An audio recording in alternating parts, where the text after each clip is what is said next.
ፈቃዳችን ሰጣን ፈጽሞ የተለዩን እነሱን ስለተናልና ወደ በጀትነት እስኪመጣ ተሰላሉናት የመሬታችን ባሪያም ሰንበት የሚያከብረውን ስለዚህ የማይፈታበትን ስልጣን ፈጽሞ ናወገዙን የመሬታችን ባሪያቶችን የሚያከብር የታዘዘው የሚሰራ በዚህም መጽሐፍ የተጻፈ የሚፈጽም ግን እስከ ዘላለም ድረስ የተባረከ ይሁን። ለእመቤታችን ክብር እንደሚገባ ሶስት እየሰግድልሻለሁ። እሰግድልኪ እሰግድልኪ እሰግድልኪ እግዚአብሔር ከአንቺ ሰው ሽታው ከእግዚአብሔር ወጣ ከአንቺ ወጣ እመቤቴ ማርያም ደስ ይበልሽ ብለው ዮሐንስ አፈወርቅ በቅዱሳን እንዳመሰግንሽ እኔም አመሰግንሻለሁ። የጠፋ በግ አዳምን የፈለገው ባገኘው የተሸከመው እውነተኛ ቸር ጠባቂያችን ክርስቶስ ከአንቺ የተወለደ እመቤቴ ማርያም ደስ ይበልሽ። እግዚአብሔር በደል የጣሪያችን የሚጎዳ ማሰሪያ ባንቺ የተቆረጠላት እመቤቴ ማርያም ደስ ይበልሽ። እግዚአብሔር በምድር ደመና ተኝቶ በማኅፀንሽ ያደረ እመቤቴ ማርያም ደስ ይበልሽ። በቅዱሳን ነቢያት በቅዱሳን መላእክት ያደረግልን ከአንቺ ተወልዶ ተገለጸልን እመቤቴ ማርያም ደስ ይበልሽ። ከአብ ከመንፈስ ጋር የሚሰግድ ቃል ይባል እግዚአብሔር በአንቺ ባሪ ከአንቺ ወለድ የወደደች እመቤቴ ማርያም ደስ ይበልሽ። እኔ ለምእመናን ወንጌልን የማስተምርለት የጌታ እናት እመቤቴ ማርያም ደስ ይበልሽ። ከወለድሽው በኋላ ማኅተመ እምነትሽ እንዳይለወጥ አድርጎ የጠበቀሽን አማኑኤልን የወለድሽ እመቤቴ ማርያም ደስ ይበልሽ። ማኅተመ እምነትሽ ሳይለወጥ ሙሉ ክርስቶስ የወለድሽ እመቤቴ ማርያም ደስ ይበልሽ። ማኅተመ እምነትሽ ሳይለወጥ ሙሉ ክርስቶስ የወለድሽ እመቤቴ ማርያም ሰላምታ ይገባሻል። ልዩ መድኃኒታችን በመውለድሽን አገልጋይ ተብለሻልና እግዚአብሔር ባሪያሽን ባሪያ አድርጎ ባለሟልነትን አግኝተሻልና እመቤቴ ማርያም ሰላምታ ይገባሻል። እኛ ከምንወደው ስንወደው ልዩ ኃጢአታችንን አስተሰርይልን። ልመና ክብር ያለ ዘላለም በእውነት ረብና አምላክን ወለደች በድንጋሌ ሥጋ በድንጋሌ ስብዕና ክብርት እመቤታችን ያደረገችው ተአምር ነው። ዘረ ዮሐንስ የተባለ ይህም ጸጋ ጸአት ነው። ፍጹም ጻድቅ የሆነ ካህን ነበር። ሚስቱም እሱ የሚስቱም ስም ሳራ ይባላል። ይህችውም እግዚአብሔር ናት። እነርሱም በሸዋ ክፍለ ሀገር ደብረ ምጽላል በምትባል ሀገር ሲኖሩ በወርቅና በብር በከበረ ልብስም ሁሉ እጅግ የበለጸጉና ሁለቱ ባልና ሚስት እግዚአብሔርን የሚፈሩ በእግዚአብሔር ሕግ ጸንተው ተጠብቀው የሚኖሩ ነበሩ። በዚችም ሀገር የተራበ በመብላት የተጠማ በመጠጣት የታረዘ በማልበስ ይልቁንም እንግዳ መቀበል የዘወትር ልማዳቸው ስለሆነ በቸርነታቸው የታወቁ ነበሩ። የሀገር ሰዎችም ሁሉ እርስ በርሳቸው እንደዚህ አይነት ደግነት አይተንም ሰምተንም አናውቅም፣ እግዚአብሔርና የጸጋ ጸአት አነወር በእግዚአብሔር ሰው በእግዚአብሔርና በሰዎችም ሁሉ ዘንድ ምንኛ ያማረ እንዴትስ የተወደደ ነው ይሉ ነበር። ነገር ግን ልጅ ስላልነበራቸው ፈጽመው ያዝኑና ይተክዙ ነበር። ስለዚህም ነገር ሁልጊዜ ያለማጓደል ወደ ቤተ ክርስቲያን ገስግሰው እየሄዱ የተባረከ ልጅ ተሰጣቸው ዘንድ አምላክን የወለደች በድንጋሌ ሥጋ በድንጋሌ ነፍስ የጸናች ወደ ክብርት እመቤታችን ይማልዱ ነበር። እሷ በረከትና ጸጋንም የምታደናትና እንደዚህም እያዘኑና እየተከዙ ሳሉ ከዕለታት በአንድ ቀን ሁሉም ተኝተው እግዚአብሔር ራእይ አየችና የብርሃን ምሰሶ ከቤታቸው ውስጥ ቆሞ የምሰሶም ራስ ከሰማይ ደርሶ በዓለም ሁሉ ያሉ ሕዝብና ነገሥታት እንዲሁም ጳጳሳቱ በዙሪያው ቆመው በእሱ ላይ እኩሌቶቹ ነጮቹ፣ እኩሌቶቹ ነጫጮች፣ እኩሌቶቹ ቀዮች ከሌሎቹ ቀያዮች ከእኩሌቶቹ ዝጉርጉሮች መልክ ያላቸው ብዙ አዕዋፍ ተቀምጠውበት ነበር። ይህንንም ሁሉ ያየችውን ራእይ ለጸጋ ጸአብ ነገረችው። እሱ ጸጋ ጸአብም ለእግዚአብሔር እኔም እኮ ከምንተኛበት የአልጋ ሸንኮል ላይ ስር ላይ ሲወጣ ስፍር ቁጥር የሌላቸው ብርሃን ከዋክብት ከክንፉ ላይ ሰፍረው ለዓለም ሁሉ ሲያበሩ አየሁ አላት። በዚህም ጊዜ ሁለቱም ባዩት ነገር ሁሉ ፈጽመው እያደነቁ እንጃ እግዚአብሔር ያውቃል በዚህ ወራት በእኛ ላይ ምን ተአምር ይደረግ ይሆን እያሉ እርስ በርሳቸው ተጨዋወቱ። በዚህችም ዕለት መንፈቀ ሌሊት በሆነ ጊዜ አምላክን የወለደች በድንጋሌ ሥጋ በድንጋሌ ነፍስ የጸናች ክብርት እመቤታችን ለእግዚአብሔር በራእይ ተገለጸችላትና እነሆ አጥብቀሽ ስለለመንሽኝ የተባረከና የተመረጠ ልጅ ሰጠሁሽ። እርሱም በእግዚአብሔር ዘንድ እጅግ የተወደደና በመላእክትም በኩል የተከበረ ታላቅ ይሆናል። ከብዙ ሥራውም የተነሳ ሰማይና ምድርን ስንኳ ሊመጥኑት አይችሉም አለቻት።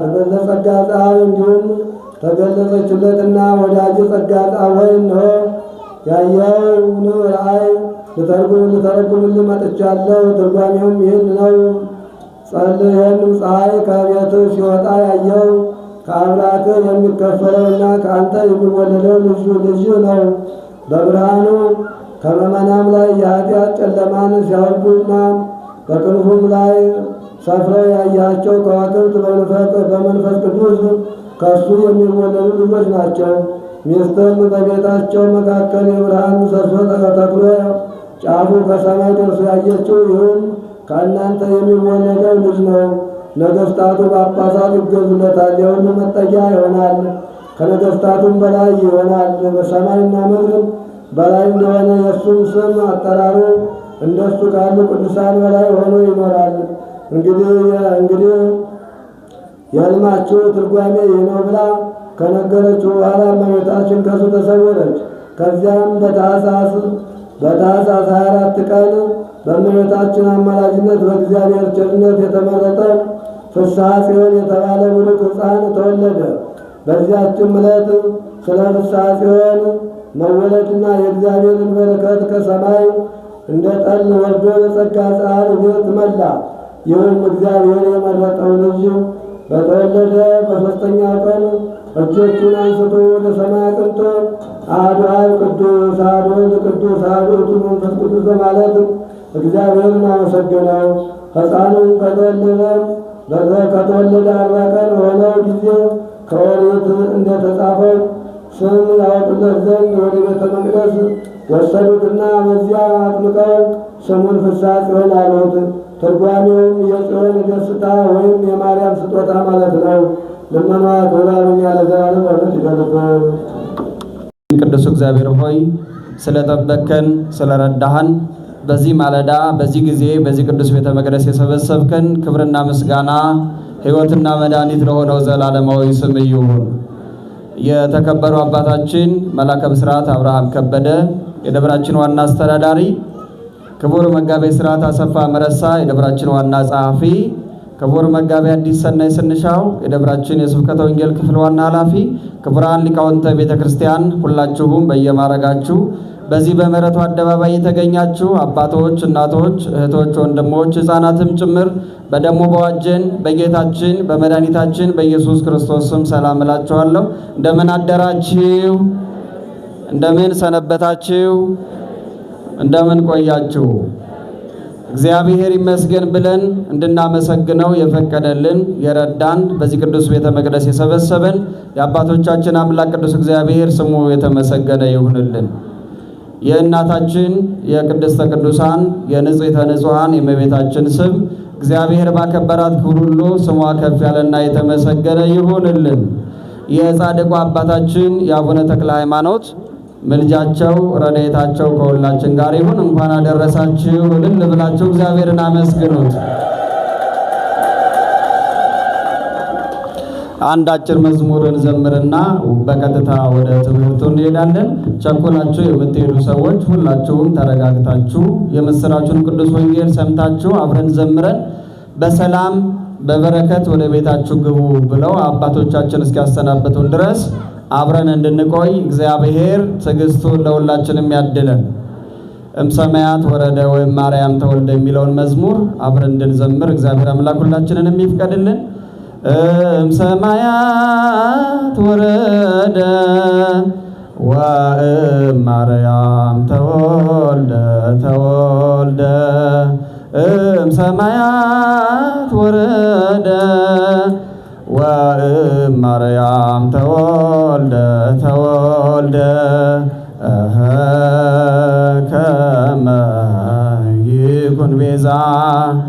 ከመ ይኩን ቤዛ ለኩሉ ዓለም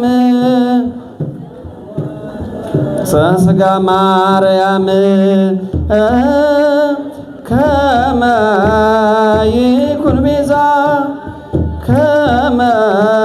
ይኩን ቤዛ ለኩሉ ዓለም ለብሰ ሥጋ ማርያም ከሰማያት ወረደ ከድንግል ማርያም ተወለደ ከሰማያት ወረደ ከድንግል ማርያም ተወለደ እንዲሆነን ቤዛ ለዓለሙ ሁሉ ለበሰ የማርያምን ሥጋ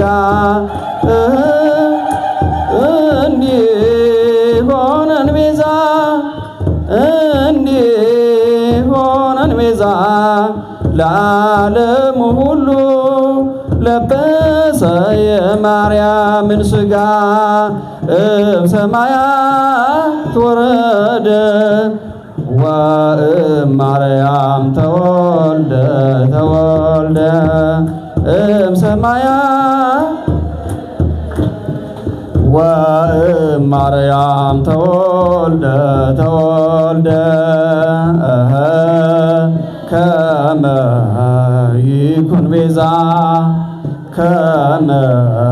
ይኩን ቤዛ ለኩሉ ዓለም ለብሰ ሥጋ ማርያም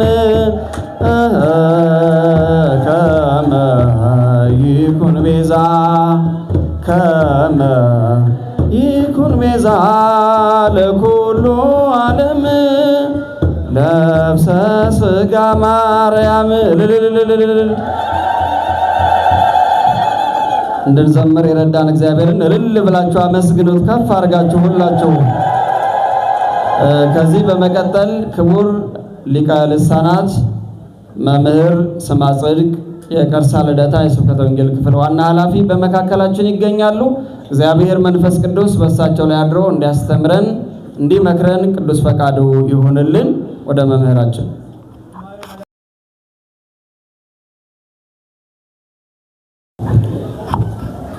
በስመ አብ ወወልድ ወመንፈስ ቅዱስ አሐዱ አምላክ አሜን። ክቡር አባታችን መልአከ ብስራት መምህር አብርሃም ከበደ የዚህ ታላቅ ቤተ ክርስቲያን ዋና አስተዳዳሪ፣ የመንጋው ጠባቂ፣ እንዲሁም መጋቤ ሥርዓት አሰፋ መረሳ የዚህ ታላቅ ቤተ ክርስቲያን ዋና ጸሐፊ፣ ክቡር መጋቤ ሐዲስ መምህር ሰናይ የስብከተ ወንጌል ዋና ኃላፊ፣ ሊቃውንተ ቤተ ክርስቲያን አባቶች፣ እንዲሁም መምህራን፣ ዲያቆናት፣ በዛሬው ዕለት ሥርዓተ ጋብቻችሁን የፈጸማችሁ ሙሽሮች ሁላችሁም አባቶችና እናቶች፣ እህቶችና ወንድሞች እንዲሁም ሕፃናት በእግዚአብሔር ስም እንደምን አደራችሁ? እንደምን ቆያችሁ? ስለማይነገር ስጦታው አምላካችን እግዚአብሔር ስሙ ከፍ ያለ የተመሰገነ ይሁን። የእናታችን ንጽሕተ ንጹሐን ቅድስተ ቅዱሳን ድንግል ማርያም ወላዲተ አምላክ ስሟ ከፍ ያለ የተመሰገነ ይሁን። የአባታችን የጻድቁ የአቡነ ተክለ ሃይማኖት በረከትና ረድኤት የመጥምቀ መለኮት የቅዱስ ዮሐንስ በረከት የጻድቁ የአባታችን የአቡነ ጎርጎርዮስ በረከት የእናታችን የክርስቶስ ሰምራ በረከት ከሁላችን ጋር ይሁን። በድጋሜ እንኳን አደረሳችሁ አደረሰን። አመስግኑት እግዚአብሔርን። እንደ እግዚአብሔር ቅዱስ ፈቃድ እግዚአብሔር ባለን ሰዓት ባለን ደቂቃ እግዚአብሔር ያስተምረናል፣ እግዚአብሔር ይመክረናል። የሚያስተምረንና የሚመክረን እግዚአብሔር ነው። እኛ ልጆቹ ደግሞ እንማራለን። እኛ ልጆቹ የእግዚአብሔርን ቃል ሰምተን በሕይወት እንኖር ዘንድ የሕይወትን ቃል በልቦናችን መዝግበን ሰላምና ፍቅር፣ አንድነትና ጤንነት የተሳካ ሕይወት እንዲሰጠን እግዚአብሔር ለሁላችንም የልቦና ጆሮ ያድለን። እንደ እግዚአብሔር ፈቃድ ባለችን ደቂቃ የምንነጋገርበት የትምህርት ርዕሳችን የሚሆነው እንዳንጠፋ እግዚአብሔር ያስበን እንደሆነ አምላክን ጥራ። እንዳንጠፋ እግዚአብሔር ያስበን እንደሆነ አምላክን ጥራ። ይህንን ኃይለ ቃል በዚህ 3 ቀን ውስጥ የምንተገብረውና ከዛሬ ጀምሮ የምንዘጋጅበት ምናልባትም በዚህ ዓለም ላይ በተለያየ ጊዜና በተለያየ ሰዓት ችግር ሲደርስብን የምንጠራቸው ሰዎች ሊኖሩ ይችላሉ። በአንድም በሌላም የቅርብ ወገኖች የሆኑትን ከባድኛ የማንሸከመው እኔና እናንተ ልናስተናግደው የማንችለው ነገር ሲመጣብን የምንጠራው ሰው ይኖራል። ነገር ግን ይህንን ኃይለ ቃል ስናስብ ግን በሰማይና በምድር ንጉሥ የሆነ የሰው ልጆችን ካለመኖር ወደ መኖር ከጨለማ ወደ ብርሃን ከሞት ወደ ሕይወት ከባርነት ወደ ነፃነት ያመጣ የሚያሸጋግር የሚያኖር እግዚአብሔርን እኔና እናንተ በችግራችን ጊዜ እንጠራዋለን። ስለዚህም ታዲያ ይህንን ኃይለ ቃል ስናነሳ ያለ ምክንያት አላነሳ ነው። በጊዜውና በሰዓቱ ችግር የደረሰባቸውና ምናልባትም አይተውት የማያውቁት ከባድ ችግር ስለገጠማቸው በአንድ ወቅት አጠገባቸው የነበረ ግን ደግሞ የእርሱ አምላክ እንደሚያድናቸውና ከመከራውና ከማዕበሉ እንደሚያወጣቸው ስላሰቡ ያንን ሰው እንዲህ ብለው ተናገሩት ይላል። እንዳንጠፋ እግዚአብሔር ያስበን እንደሆነ አምላክህን ጥራ። በዚህ ዓለም ላይ የሰው ልጆች አምላክ አንድ ነው። ነገር ግን ሰዎች ለራሳቸው አምላክ አድርገው ያቆሙት ግን የማይጠቅማቸው አለ። ስለዚህ የነገውን ዕለት ስናስብ ከሰባቱ አጽዋማት አንዱ የሆነው ጾመ ነነዌ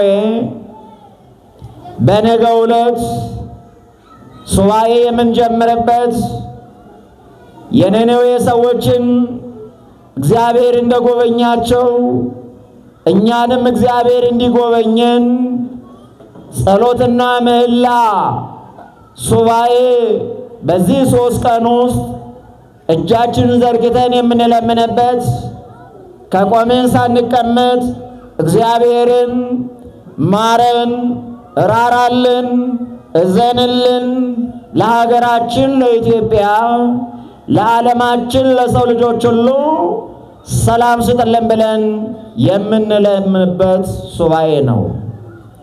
ስለዚህ ታዲያ የሰራዊት ጌታ እግዚአብሔር እንዲህ እንደናንተና እንደኔ የሚወዳቸው ሕዝቦች ነበሩት ይላል። እግዚአብሔር የሚጠላው ሕዝብ የለም። እግዚአብሔር የሚጠላው በዚህ ዓለም ላይ የሰው ልጅ የለም። ለምን ከተባለ ሰው እግዚአብሔርን ይረሳል እንጂ እግዚአብሔር ሰዎችን ረስቶ አያውቅም። ሰው ከእግዚአብሔር ይርቃል እንጂ እግዚአብሔር ከሰው ልጆች ርቆ አያውቅም። ስለዚህ ምናልባት በተለያየ ጊዜ ሰዎች ሐሳባቸው ሲበተንባቸው፣ ኃጢአታቸው ሲበዛባቸው፣ በዚህ ዓለም ላይ ያለው ማዕበሉ ሲያንገላታቸው በሁለት ሐሳብ ውስጥ የሆኑና እግዚአብሔርን ይተውታል። ግን ደግሞ እግዚአብሔር በማዕበል ውስጥ ያሉትን ሰዎች አይተዋቸው። ክብር ምስጋና ለአምላካችን ይሁን። ስለዚህ ታዲያ የነነዌ ሰዎች በዛ በመካከለኛው ምስራቅ እግዚአብሔር የሚወዳቸው እነሱም እግዚአብሔርን የሚወዱ ሰዎች ነበሩ ይላል። ተመልከቱ የእግዚአብሔር ልጆች፣ እግዚአብሔር የሚወዳቸው እነሱም እግዚአብሔርን የሚወዱት ነበሩ።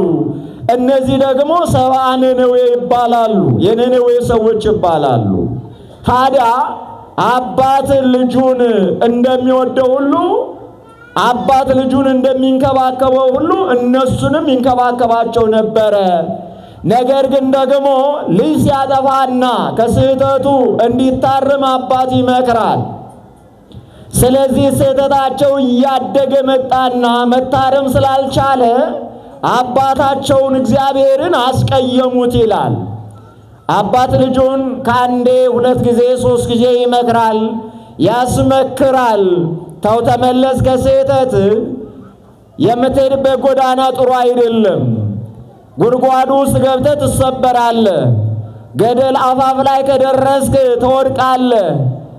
በዚህ ዓለም ላይ ያለው መሰናክል ብዙ ነው፣ ይጠልፋል። ልጄ ሆይ ተመለስ፣ የምትሄድበት መንገድ የሞት መንገድ ነው።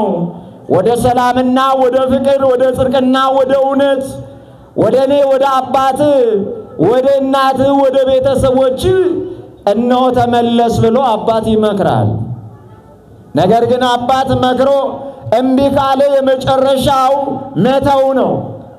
መከራ መክሮ እስከሚመልሰው አባት ዝም ይላል። ስለዚህ የነነዌ ሰዎችም እግዚአብሔር ብዙ ነገር አድርጎላቸው ሳለ እግዚአብሔርን ረሱትና ኃጢአታቸው እየበዛ ወንድ ለወንድ ሴት ለሴት የሰዶምና ገሞራ ያደርጉት እንደነበረ እነዚህ ሰዎችም መስመር እየሳቱ መጡ ይላል።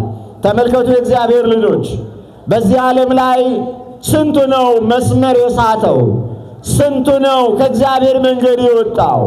የአባቱን የእግዚአብሔርን ምክር ሰምቶ የአባቱን የእግዚአብሔርን ትእዛዝ ተቀብሎ በመስመር እየተጓዘ ያለ ስንት ሰው ነው ብለን ራሳችንን መጠየቅ ያስፈልጋል። ስለዚህ ታዲያ እነዚህን ሰዎች እግዚአብሔር መምከርና ማስመከር ስላለበት እግዚአብሔር ሰው ፈለገ ይላል። እግዚአብሔር ሰው ፈለገ። እግዚአብሔር ሰው የሚፈልግበት ጊዜ አለ። እግዚአብሔር ሰዎችን ለማስተማር ሰው ይፈልጋል። እግዚአብሔር መልእክተኛ ለመላክ መልእክተኛ ይፈልጋል። እግዚአብሔር እውነት ነው። እግዚአብሔር ያልፈለገበት ጊዜ የለም። ዛሬም እግዚአብሔር ይፈልጋል። ዛሬም እናንተን እግዚአብሔር ይፈልጋል። ዛሬም እኛን እግዚአብሔር ይፈልጋል። ወለተ ማርያም የት ነው ያለሽው? ነይ፣ በሩ ተከፍቷል። እነሆ ከምትዘምሪበት፣ ከምታመሰግኝበት፣ ከምትዘምርበት፣ ከምታመሰግንበት፣ እነሆ ጸሎት ከምታደርስበት እኔን እነሆ ምስጋና አቅርበ ከምባርክህ ቦታ አጥቻለሁና ና ወልደ ማርያም ወለተ ማርያም ኃይለ ማርያም ገብረ ማርያም ኃይለ ሥላሴ ወለተ ሥላሴ እያለ እግዚአብሔር ዛሬም ይጣራል። የኔና የእናንተ አባት ሩሩህ አምላክ ነው። ስለዚህ እነዚህ ሰዎች ሊያስመክራቸው እግዚአብሔር ሰው ፈለገ። ሰው ሲፈልግ ደግሞ የዋህና ቅን የእግዚአብሔር አገልጋይ የሆነ አስቀድሞ ከእግዚአብሔር ከመንገዱ ያልወጣ መስመሩን ይዞ በትክክለኛው መንገድ እየተጓዘ ያለ አንድ ሰው እግዚአብሔር አገኘ ይላል። መታደል እኮ ነው። አያችሁ፣ ለካ የበቃ የነቃ ሕሊናው ለእግዚአብሔር፣ ልቦናው ለእግዚአብሔር፣ መንፈሱ ለእግዚአብሔር የታመነ ሰው ማግኘት እንዴት ደስ ያሰኛል። ለእግዚአብሔር ታምነን እንድንገኝ እርሱ ይፍቀድልን። አሜን በሉ። መታመን ጥሩ ነው አይደለ? ስለዚህ ታምኖ መገኘት ያስፈልጋል። እግዚአብሔር እኛን ፈልጎ ሲመጣ እኛ ሰው ሆነን መገኘት ያስፈልገናል ማለት ነው። እግዚአብሔር ፈልጎ ይመጣል። አንተን ፈልጎ ይመጣል። አንቺን ፈልጎ ይመጣል። እናንተን ፈልጎ ይመጣል። እኛን ፈልጎ ይመጣል። እግዚአብሔር በራችንን ያንኳኳል። የት ነው ያላችሁት ብሎ እግዚአብሔር ሰዎችን ይፈልጋል። በረሃብ አለንጋ የሚጠበሱትን በረሃብ ውስጥ ያሉትን ሰዎች እግዚአብሔር ለመመገብ ይፈልጋል። በሐዘን ውስጥ ያሉትን እግዚአብሔር ይፈልጋል። በድቅድቅ ጨለማ ያሉትን እግዚአብሔር ይፈልጋል። የተበተኑትን ለመሰብሰብ እግዚአብሔር ይጣራል። ታዲያ በዚህን ጊዜ እግዚአብሔር ሰው ሲፈልግ የነነዌ ሰዎችን የሚያስተምርለት የዋህና ቅን አንድ ሰው አገኘ። ያ ሰው ደግሞ ታላቁ ዮናስ የተባለ የእግዚአብሔር አገልጋይ ነቢይ ነበረ ይላል። ስለዚህ ዮናስን እግዚአብሔር እንዲህ አለው። በመጽሐፈ ዮናስ ከምዕራፍ 1 ጀምሮ 4ቱንም ምዕራፍ ታነባላችሁ። የአማቴ ልጅ የሆነ የዋህ የሆነ ቂምና በቀል የሌለበት እሺ በጎ የሚል በቸርነቱ የሚታመን አባቱን የሚያከብር እግዚአብሔርን የሚሰማ ሰው ነው ዮናስ። መታደል እኮ ነው። አባቱን የሚያከብር እግዚአብሔርን የሚሰማ በእግዚአብሔር ቃል የሚኖር ማግኘት በዚህ ዓለም ላይ አሁን ችግር እየገጠመን መጣ። ችግሩ በጣም እየሰፋ መጣ። ዓለምን ተመልከቱት። እናቶች፣ አባቶች ዛሬ ወደ ራሳችን መመለስ ያስፈልገናል። ለምን ከተባለ እናንተን የሚያከብሩ እግዚአብሔርን የሚያከብሩ የሚባርካቸውን ካህን ቀድሶ የሚያቆርባቸውን ካህን ሊያውቁ ይገባል። ወጣቶቻችን ልጆቻችን ልናስተምር ይገባል። እግዚአብሔር ሲጠራቸው አቤት ብለው የሚላኩ እናት አባት ሲያዛቸው እሺ ብለው የሚታዘዙ ቤተ ክርስቲያን ስታዛቸው የሚታዘዙ ራሳቸው ለእግዚአብሔር አሳልፈው የሰጡ እንደ ዮናስ ያሉ ወጣቶች እግዚአብሔር ይፈልጋል። ስለዚህ ደግሞ የቤት ስራ የኔና የእናንተ ስራ ነው ማለት ነው። ታዲያ በዚህ ሰዓት ነበረ ዮናስ እግዚአብሔር እንዲህ አለው። ከእግዚአብሔር ጋር ከፈጣሪው ጋር ተነጋገረ። ዮናስ ወዳጄ ልጅ አለው እግዚአብሔር። አቤት አለ።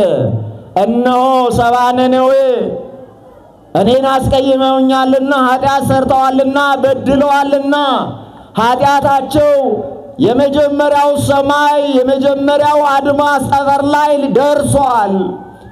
እነሆ ኃጢአታቸው አስቀይሞኛል።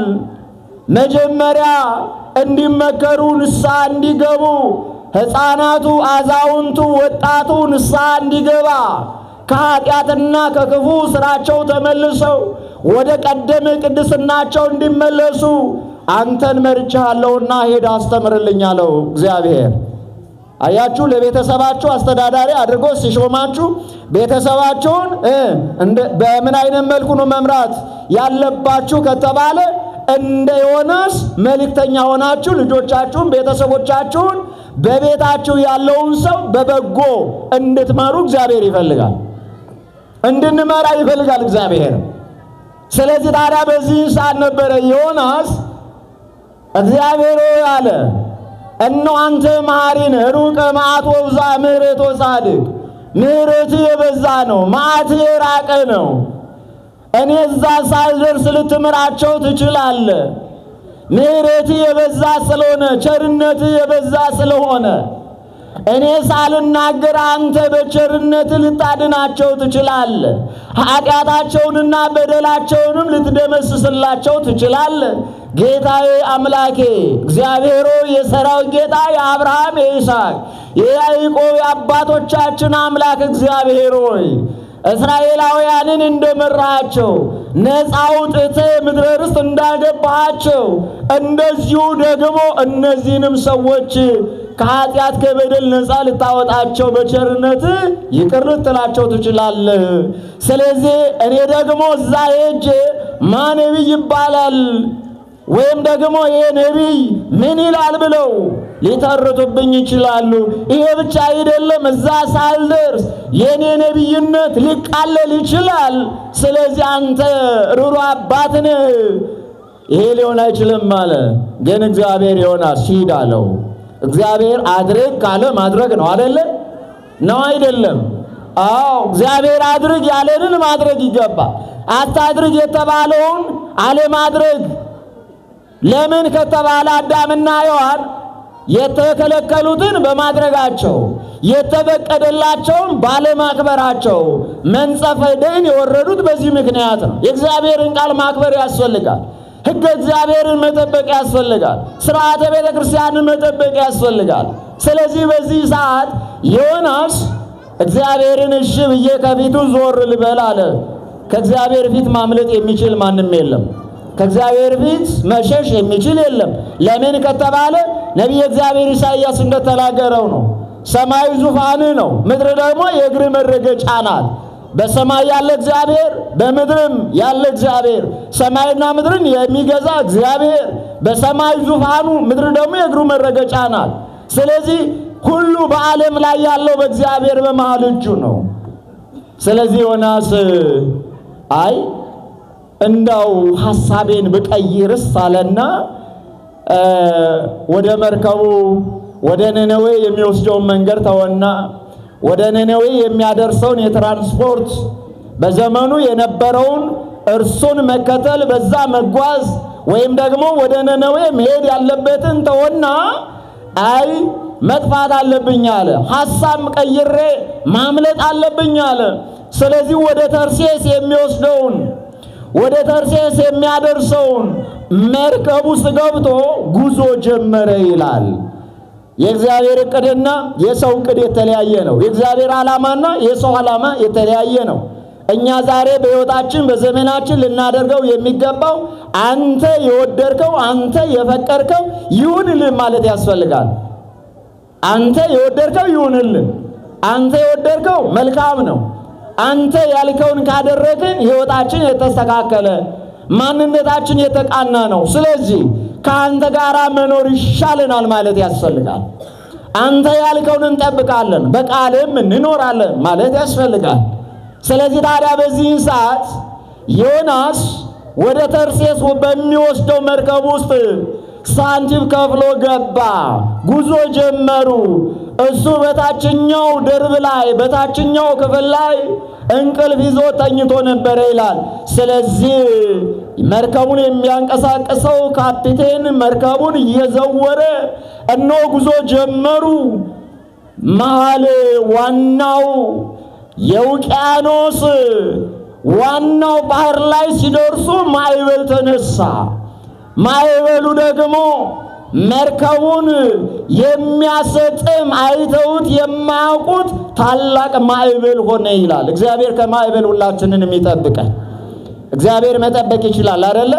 ለዚህም ነው ልበ አምላክ ዳዊት በቀንም በሌሊትም በመዓልትም በማንኛውም ሰዓትና ጊዜ እግዚአብሔር ከእርሱ እንደማይለይ ሲናገር እግዚአብሔር ጠባቂ እረኛዬ አለኝታዬ ሕይወቴ ነው አለ። እግዚአብሔር ጠባቂ ነው። ለምን? እግዚአብሔር እረኛዬ ነው አለ። በማዕበል ውስጥም በማንኛውም ሁኔታ ብንሆን እግዚአብሔር የሚጠብቅ የሚንከባከብ ማዕበሉንም ማሻገር የሚችል አምላክ ነው። ከኛ የሚጠበቀው እነሆ በእግዚአብሔር መታመን ነው። ለምን ከተባለ ነቢየ እግዚአብሔር ኤርምያስ እንደተናገረው ነው። በእግዚአብሔር የታመነ ሰው ይላል፣ በእግዚአብሔር ያመነ ሰው ይላል፣ በእግዚአብሔር ሕግና ትእዛዝ የሚኖር አለ። በእግዚአብሔር በቃሉ የሚኖር ሰው በእግዚአብሔር የታመነ እምነቱንም በአምላኩ በፈጣሪው ያደረገ እምነቱን በእግዚአብሔር ላይ አድርጎ የሚጓዝ ሰው እርሱ ብፁዕ ነው ይላል። በእግዚአብሔር መታመን ያስፈልጋል ማለት ነው። ስለዚህ መርከቡ ማዕበል ተነሳና አወዛወዘው። ግራ ገባቸው።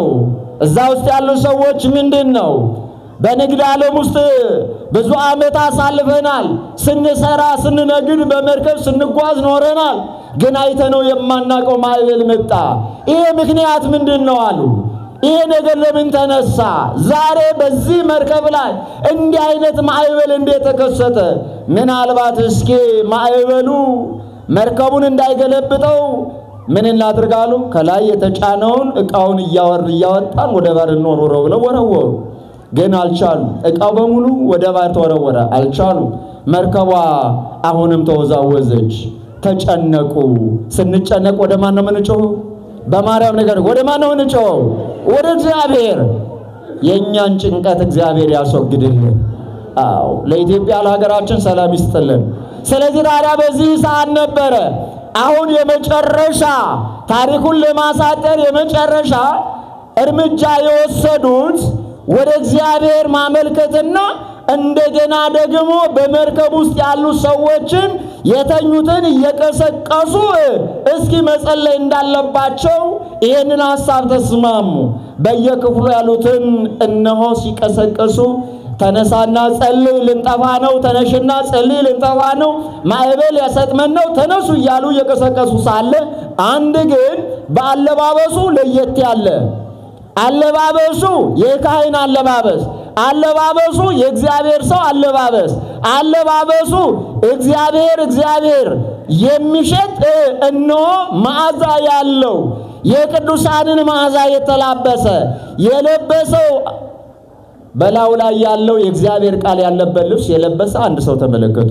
እንዴ አሉ፣ ይህ ሰው ማን ነው አሉ። አንተ ወንድም ያሉት፣ ከየት ነው የመጣው? አንተ ማነ? አለባበስም ለየት ይላል። ምንድነው አሉት። እኔ ዕብራዊ ነኝ አላቸው። ስለዚህ እነሆ እንዳንጠፋ እስካሁን አንተ ተኝተሃል፣ መርከቡ ግን በማዕበል ውስጥ እየተንገላታ ነው ያለው። ስለዚህ ተነሳ አሉት። እንዳንጠፋ እግዚአብሔር ያስበን እንደሆነ ተነሳና አምላክህን ጥራው አሉት። ያንተ አምላክ ማን ነው? እስኪ ያንተ አምላክ ያድነን እንደሆነ ያንተ አምላክ እነሆን ማዕበሉን ያቆምልን እንደሆነ እባክህ ተነሳና ጥራ። አምላክን ና ውረድ በለው፣ ና አምላክን አድነን ብለህ ጥራው። የምታመልከው አምላክ ማዕበሉን የሚያቆምልን ከሆነ እባክህ በልብስ ላይ የተጻፈው ከኔ ከአምላክህ በስተቀር ሌላ አምላክ አይሁንልህ የሚል ስም ተጽፏል። ሕገ እግዚአብሔርን ጠብቅ የሚል ሕግ ተጽፏል። በልብስ ላይ የእግዚአብሔር ስም ተጽፏል። እስኪ ተነሳና አምላክ እግዚአብሔርን ጥራው አሉት። ይሄ ሰው ግን እንዲህ አላቸው። ዮናስ የዋህ ነው። በዋህነቱ እኮ ነው ከእግዚአብሔር አመልጣለሁ ብሎ ወደ ተርሴስ መርከብ ውስጥ የገባው። ግን እንዲህ አለ፣ አይ አለ፣ ይሄ ማዕበል የመጣው በእናንተ ኃጢአት አይደለም አላቸው። ይሄ ማዕበል የተከሰተው መርከቡ እዚህ አደጋ ላይ የደረሰው እናንተ ሀብታችሁን ያጣችሁት ይሄ ማዕበል የተነሳው በእኔ ምክንያት ነው። እኔ ከእግዚአብሔር ለማምለጥ የነነዌን ሰዎች ሂድና አስተምር ብሎኝ ነበረ። እግዚአብሔር አዞኝ የእግዚአብሔር ሕግና ሥርዓት የእግዚአብሔርን ትእዛዝ ጥሼ እግዚአብሔርን ለማምለጥ እናንተ መርከብ ውስጥ ገባሁ። ስለዚህ ያለው አማራጭ እኔን ከመርከቡ አውጥታችሁ ወደ ምን ጣሉኝ አለ?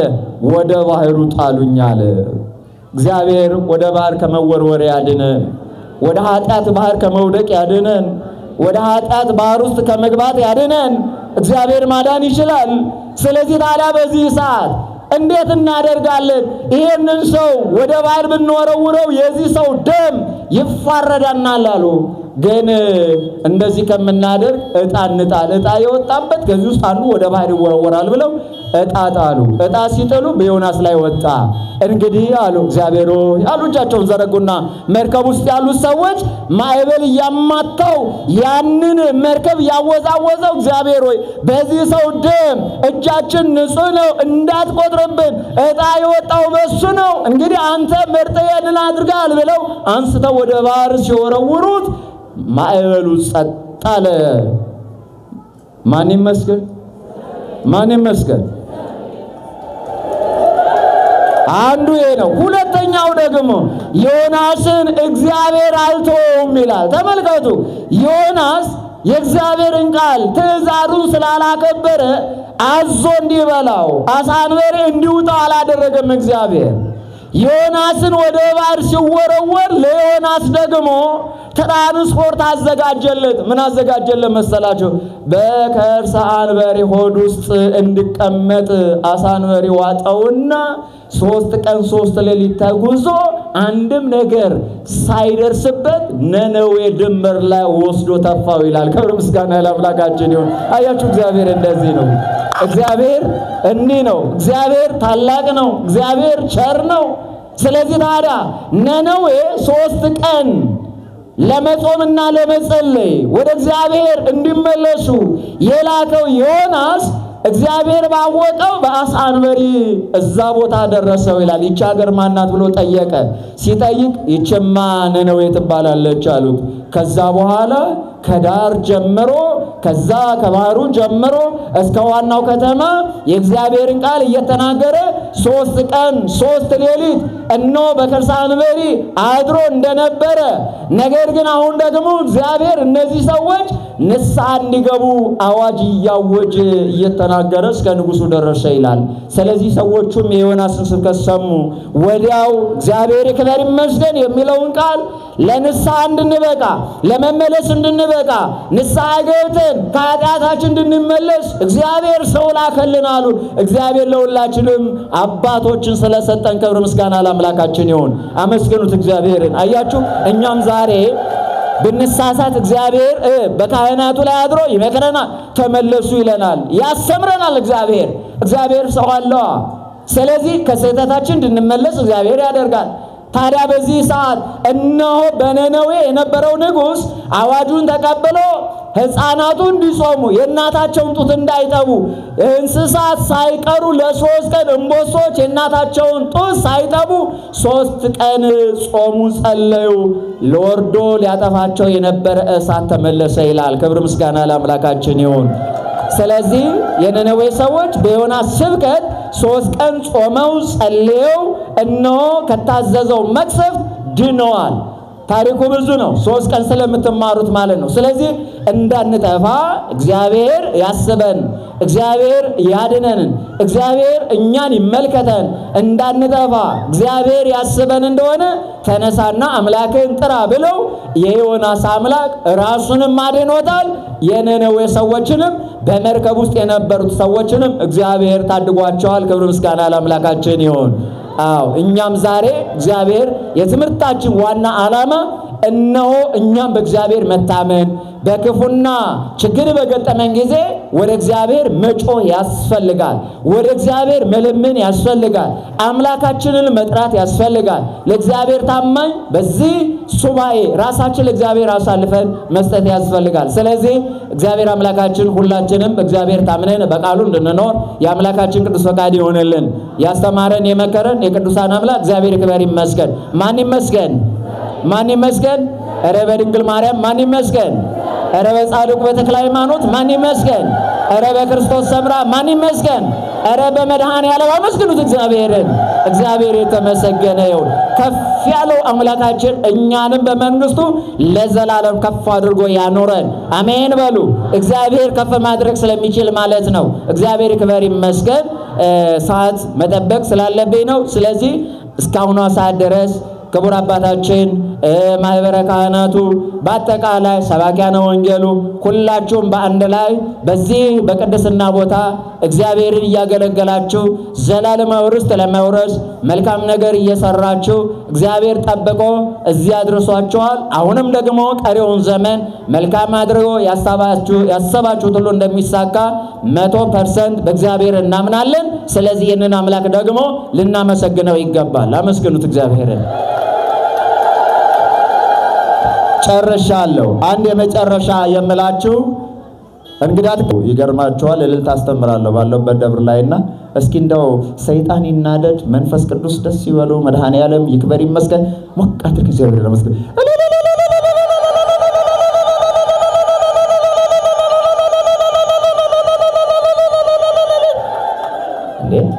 ቅቤ አልዋጠም እንደ ሲወለድ እንዳትሉ ውጭ ያለው ነገር ግን አላውቅም፣ እናቴ ናት የነገረችኝ። ስለዚህ እግዚአብሔር የተመሰገነ ይሁን። አንድ ነገር ግን ዛሬ ስመጣ በእውነት ደስ ብሎኛል። እግዚአብሔር ክበር ይመስገን። በስም ወይም ደግሞ እንደዚሁ በዝና ነበር ሰማይ ነበረውና የህንፃ ቤተክርስቲያን ሲጀመር ገና መሰረቱ ሲጣል በዝና እናውቃለን። እናንተ የዚህ አካባቢ ማህበረ ምዕመናን በሚገባ የአባታችንን በጣም እድለኛ የተባረከ ህዝብ ነው ያላቸው፣ የተባረከ ምዕመን ነው ያላቸው። እናንተም በጣም መልካም ጥሩ አባት ነው ያላችሁ፣ ጥሩ ማህበረ ካህናት እግዚአብሔርን በፍቅር የሚያገለግሉ እነሆ አባቶች አሏችሁ። እስኪ ለራሳችሁ እግዚአብሔርን አመስግኑት።